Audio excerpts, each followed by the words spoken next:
1 കൊരിന്ത്യർ 3 അധ്യായം 3 വാക്യം. നിങ്ങളുടെ ഇടയിൽ ഈർഷ്യയും പിണക്കവും ഇരിക്കെ നിങ്ങൾ ജഡികന്മാരും ശേഷം മനുഷ്യരെ പോലെ നടക്കുന്നവരും അല്ലയോ. 1 കൊരിന്ത്യർ 3 അധ്യായം 3 വാക്യം വിശ്വാസികളുടെ പക്വതയില്ലായ്മയെ തുറന്നുകാട്ടുന്നു. പഴയ നിയമത്തിൽ മനുഷ്യൻ്റെ സ്വാഭാവികമായ സ്വഭാവം എങ്ങനെ ദൈവത്തിൽ നിന്നും അകറ്റുന്നു എന്ന് കാണിച്ചു തരുന്നു.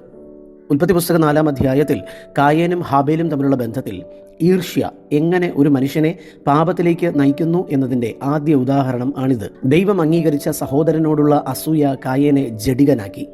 സംഖ്യാപുസ്തകം 12 അധ്യായത്തിൽ മിര്യാമും അഹരോനും തമ്മിലുള്ള ബന്ധത്തിൽ മോശയുടെ അധികാരത്തോടുള്ള അസൂയയും പിണക്കവും കാരണം അവർ ദൈവകോപം ഏറ്റുവാങ്ങി.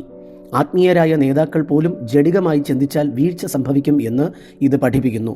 സങ്കീർത്തനം 73 അധ്യായം 22 വാക്യത്തിൽ ആസാഫ് പറയുന്നു, ഞാൻ മൃഗത്തെപ്പോലെ ആയിരുന്നു.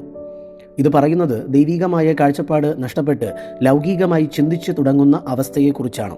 വിശുദ്ധ പൗലോസ് ദൈവത്തിൻ്റെ പരിശുദ്ധാത്മാവിനാൽ ഈ വചനം ഇവിടെ എഴുതുവാൻ കാരണം എന്താണ്? കൊരിന്ത്യർ തങ്ങൾക്ക് വലിയ ആത്മീക വരങ്ങളുണ്ട് എന്ന് അഭിമാനിച്ചിരുന്നു.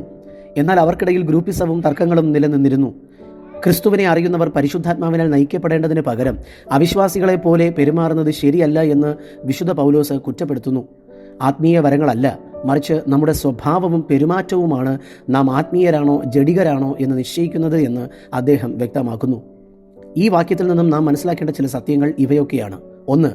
എത്രയധികം ബൈബിൾ അറിവുണ്ട് എന്നതല്ല, മറിച്ച് മറ്റുള്ളവരോട് എങ്ങനെ പെരുമാറുന്നു എന്നതാണ് ആത്മീയതയുടെ അടയാളം. 2. അസൂയയും കലഹവും ഉള്ളിടത്ത് പരിശുദ്ധാത്മാവിന് പ്രവർത്തിക്കാൻ കഴിയില്ല.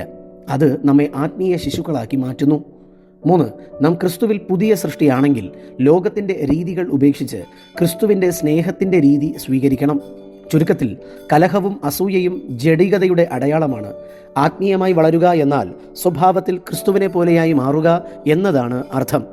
ഇന്ന് ഈ വചന മുഖാന്തരം ദൈവം നിങ്ങളെ സമൃദ്ധമായി അനുഗ്രഹിക്കുമാറാകട്ടെ. ആമേൻ.